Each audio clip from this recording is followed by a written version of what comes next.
General talk show पे आप सबका स्वागत है।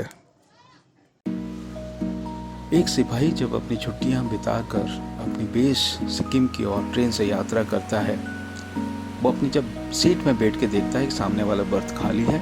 अचानक वहाँ पे कुछ फौजी आते हैं और 2 बैग सीट के नीचे रखते हैं, बर्थ के नीचे, और उस खाली सीट को देख के वो प्रणाम करते हैं और वहाँ से चले जाते हैं।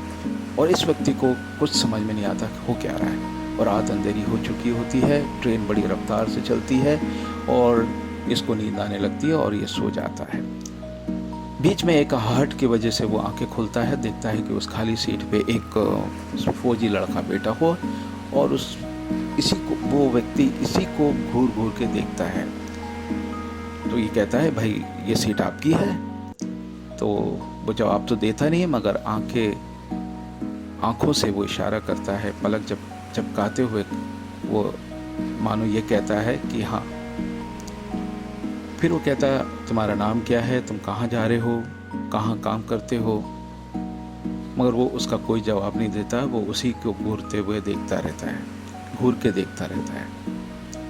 और इसको बड़ा अजीब सा लगता है कि पता नहीं कैसा व्यक्ति है, जवाब नहीं दे रहा है, और वो सो जाता है।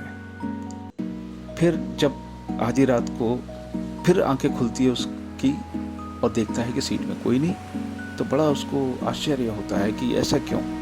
फिर देखता है स्टेशन आती हैं और यहाँ पे कुछ 2 फौजी आते हैं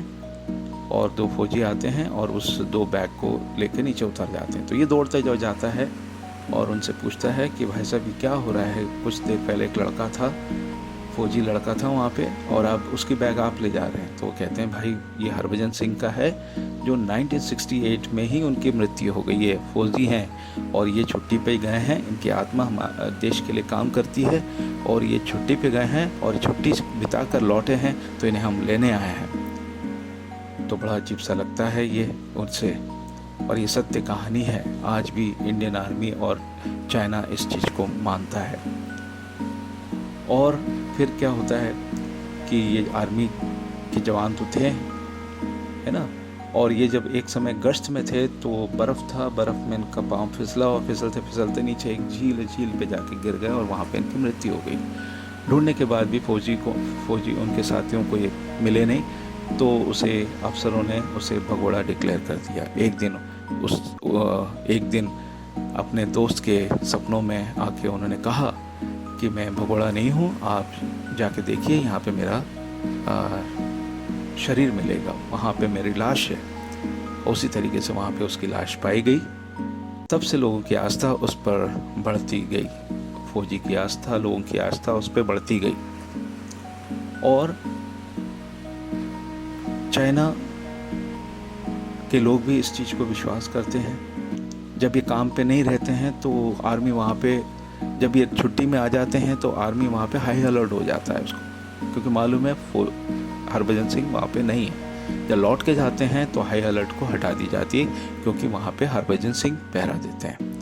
और जो उसके साथ ही काम के दौरान आंखें झपकाते हैं, है ना, वो आत्मा उनको एक चाटा लगा के जगाती है और काम पे अग्रसर करती है। तो ये कहानी आपने पहले भी सुनी होगी, है ना। जितनी बार सुने ये हमको प्रेरित करता है। एक फौजी जो हमारे देश के लिए इस तरीके से रक्षा कर रहा है, मृत्यु के बाद भी रक्षा कर रहा है, उसको बाकायदा छुट्टियां मिलती हैं और वो जाते हैं और आते हैं। तो ये है बाबा हरभजन सिंह की एक छोटी सत्य कथा। इस बाबा हरभजन सिंह को मेरा प्रणाम। ऐसी जानकारी को जानने के लिए मेरा YouTube चैनल को सब्सक्राइब कीजिए, बेल आइकॉन प्रेस कीजिए और नोटिफिकेशन ऑन करके रखिए, ताकि मेरा लेटेस्ट वीडियो आप तक पहुंच पाए। धन्यवाद।